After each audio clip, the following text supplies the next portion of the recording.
மருத்துவத்துறையின் மிக முக்கியமான ஒரு கூறு அறுவை சிகிச்சை. மருந்துகளாலும் மாத்திரைகளாலும் மட்டும் குணப்படுத்த முடியாத பல நோய்களுக்கு அறுவை சிகிச்சை அவசியமாகிறது. நோய்களுக்கு மட்டுமல்ல, விபத்துகளில் சிக்கி உடல் உறுப்புகள் சிதைந்து போனோருக்கும் அறுவை சிகிச்சையை தவிர வேறு வழி இல்லை. அவர்களுக்கெல்லாம் மயக்க மருந்து கொடுக்காமல் உடலை அறுத்தால் எப்படி இருக்கும்? கற்பனை செய்து பார்க்க கூட சிரமமாக இருக்கிறதல்லவா? 150 ஆண்டுகளுக்கு முன்பு வரை அது கற்பனையாக அல்ல, நிஜமான ஒன்றாகவே இருந்தது. அறுவை சிகிச்சை என்றால் அலறல் மட்டுமே நிச்சயம் என்றிருந்த காலகட்டம் அது. வலியை மறைக்க அல்லது உடல் வலியை உணராமல் இருக்க ஏதாவது செய்தாக வேண்டுமே என்று மருத்துவ சமூகம் ஏங்கிய அந்த கணங்களில் அந்த ஏக்கத்தை போக்கினார் ஒருவர். அவர் கண்டுபிடித்து தந்த மயக்க மருந்தினால் அலறல் ஓய்ந்து மருத்துவர்கள் அமைதியாக தங்கள் பணியை மேற்கொள்ள முடிந்தது. உடல் வலியை உணராமல் இருக்கச் செய்யும் அந்த அற்புத பரிசை உலகுக்கு தந்த அவரது பெயர் வில்லியம் மார்டன். சர் ஸ்டாம்ஃபோர்ட் ராஃபல்ஸால் சிங்கப்பூர் கண்டுபிடிக்கப்பட்ட அதே ஆண்டு, அதாவது 1819 ஆண்டு ஆகஸ்ட் மாதம் 9ஆம் தேதி மாசச்சூசெட்ஸில் பிறந்தார் வில்லியம் தாமஸ் கிரீன் மார்டன். கல்வியில் சிறப்பாக செய்த அவர் பால்டிமோ பல் மருத்துவக் கல்லூரியில் படித்து பட்டம் பெற்றார். தனது 23வது வயதில் அவர் பல் மருத்துவரானார். தனக்கு பாடம் கற்பித்த டாக்டர் ஹொரேஸ் வெல்ஸ் என்பவருடன் சேர்ந்து அவர் 2 ஆண்டுகள் ஒரே மருந்தகத்தில் பல் சிகிச்சை வழங்கி வந்தார். பின்னர் இருவருக்கும் கருத்து வேறுபாடு ஏற்படவே அவர் தனியாக தொழில் செய்ய தொடங்கினார். பற்களுக்கு சிகிச்சை அளிக்கும் போது நோயாளிகள் அனுபவித்த வேதனையை கண்கூடாக பார்த்து அந்த வேதனையை தானும் உணர்ந்தார் மார்டன். வலியை போக்க மருந்து கண்டுபிடித்தே ஆக வேண்டும் என்ற உத்வேகம் அவருக்குள் எழுந்தது. எனவே தன் தொழிலை கவனித்த அதே வேளையில் பல்வேறு பரிசோதனைகளையும் செய்து பார்க்க தொடங்கினார். அதே நேரத்தில் டாக்டர் ஹொரேஸ் வெல்ஸும் வலி போக்கி மருந்துகளை பற்றி சிந்தித்து வந்தார். அவர் லாஃபிங் கேஸ், அதாவது சிரிப்பு வாயு என்றழைக்கப்பட்ட நைட்ரஸ் ஆக்சைடை மயக்க மருந்தாக பயன்படுத்தி பார்த்தார். பலன் கிட்டுவது போல் தெரிந்தது. உற்சாகமடைந்த டாக்டர் வெல்ஸ் அந்த வாயுவின் பலனை பொதுமக்களுக்கு நிரூபித்து காட்ட விரும்பினார். அதற்கு மார்டனின் துணையை நாடினார்.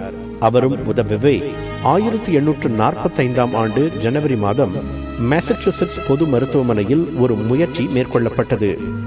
நைட்ரஸ் ஆக்சைடு கொடுத்து ஒருவரின் பல்லை பிடுங்கிய போது அவர் வலியால் அலறவே அந்த முயற்சி தோல்வியில் முடிந்தது. அவமானமடைந்த டாக்டர் வெல்ஸ் தலை குனிந்தவாறே அந்த இடத்தை விட்டு வெளியேறினார். பல் மருத்துவத்தில் செயற்கை பற்களை பொருத்துவதில் நிபுணத்துவம் பெற்றிருந்தார் மார்டன். அவ்வாறு செய்வதற்கு பழைய பற்களை வேரோடு பிடுங்கி எடுக்க வேண்டியிருக்கும். மயக்க மருந்து இல்லாமல் அதை செய்தால் மரண வேதனைதான் மிஞ்சும். அந்த வலியை மறக்கடிக்க நைட்ரஸ் ஆக்சைடு போதாது என்று உணர்ந்த மார்டன் அதிக வலிமை பொருந்திய ஒரு மருந்தை கண்டுபிடிப்பதில் தீவிரமாக இறங்கினார். சார்ல்ஸ் டி ஜாக்சன் என்ற மூத்த மருத்துவர் ஈத்தரை பயன்படுத்தி பார்க்கலாம் என்ற ஆலோசனையை மார்டனிடம் தெரிவித்தார். ஈத்தருக்கு மயக்க சக்தி உண்டு என்பதை சுமார் 300 ஆண்டுகளுக்கு முன்பே பாராசெல்சஸ் என்ற சுவிஸ் ரசாயனவியலார் கண்டுபிடித்திருந்தார். ஆனால் எந்த மருத்துவரும் அதனை அறுவை சிகிச்சைக்கு பயன்படுத்தியதில்லை. ஈத்தரின் தன்மைகளை பற்றி மேலும் ஆராய்ச்சிகள் செய்தார் மார்டன். தன் நாய்க்குட்டியின் மீதும் பின்னர் தன் மீதும் ஈத்தரை பயன்படுத்தி பார்த்தார்.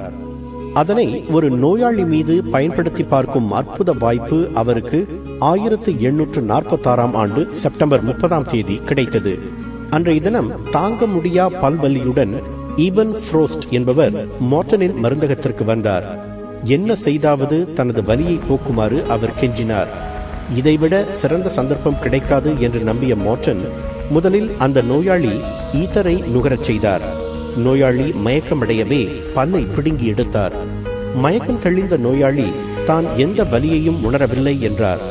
உலகிற்கு மயக்க மருந்தை தந்துவிட்ட கழிப்பில் மிதந்தார் மார்டன்.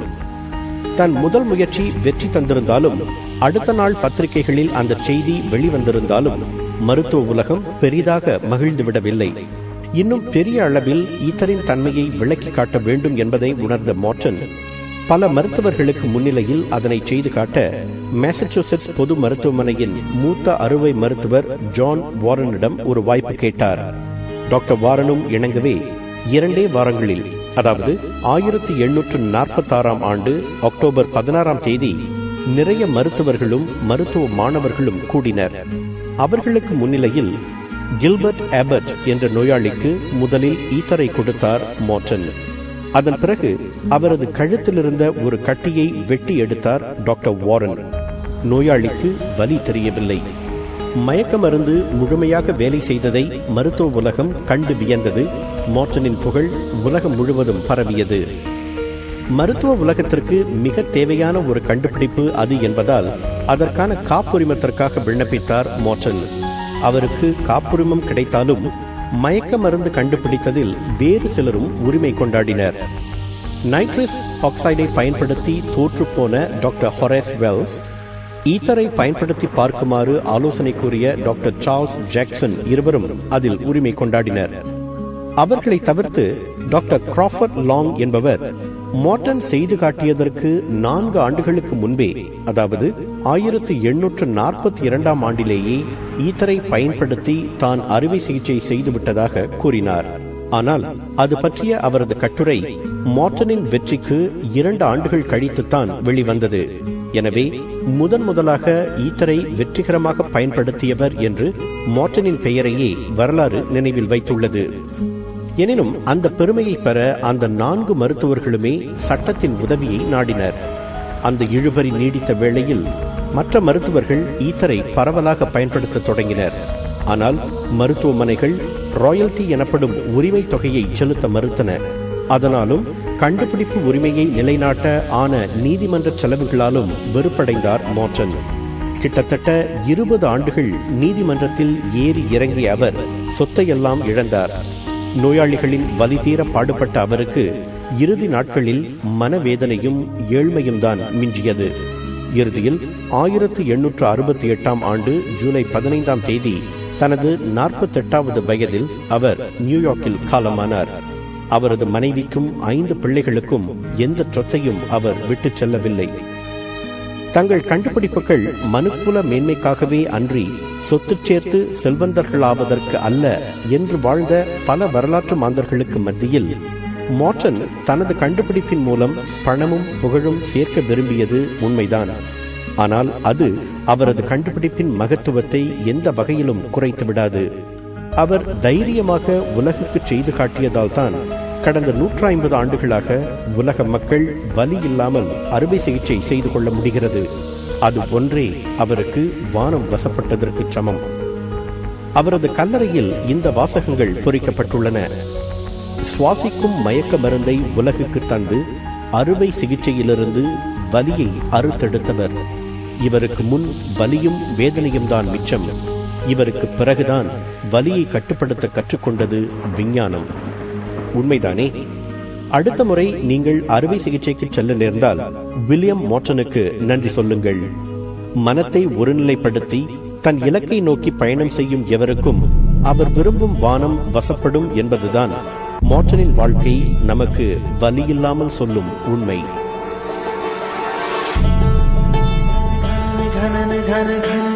வானம் வசப்படுமே. 96.8 கேட்டாலே பரவசம்.